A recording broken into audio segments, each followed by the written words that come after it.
je peux vous assurer qu'on est comme des enfants face à cette œuvre signée Ingo Mauer, qui traduit bien de nouveau votre volonté de garder les idées de l'époque tout en les transformant. Ici, dans cette cour, à l'époque, il y avait de la végétation et une fontaine. Oui. Aujourd'hui, il y a de la végétation et une fontaine. Oui, et un sol tout blanc qui est aussi un aspect de lumière pour illuminer aussi en hiver cette cour intérieure.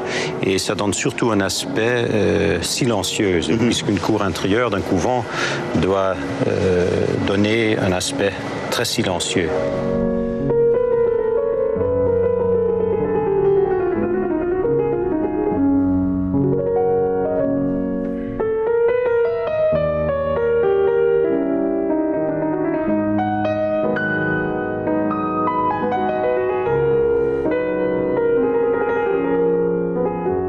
Rob, vous êtes le premier à avoir, on va dire, imaginé cet espace. Quand le propriétaire vient vous voir et vous dit « Rob, dans cette église, je veux construire un hôtel », vous vous dites quoi à ce moment-là? Ce gars est fou? Naturellement, c'est peut-être une idée fou, mais quand on pense à ce bâtiment, un couvent, il n'est pas très fou, parce qu'un couvent, c'est presque la même structure et la même fonction qu'un hôtel, parce qu'il y a des espaces publics, l'église, il y a des espaces résidentiels.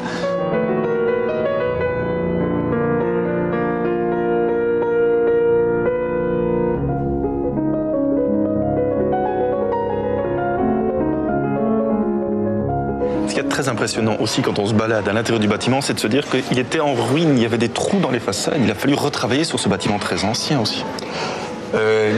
À ce bâtiment, il n'y a pas de problèmes très particuliers. Ce sont les problèmes que normalement on a avec des églises anciennes et des églises vides. Les travaux ont pris à peu près 1 an et demi, c'est bien ça?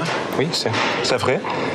C'est très rapide oui, d'exécuter une restauration comme ça, si vaste et si complexe. Oui. Et voilà qui va peut-être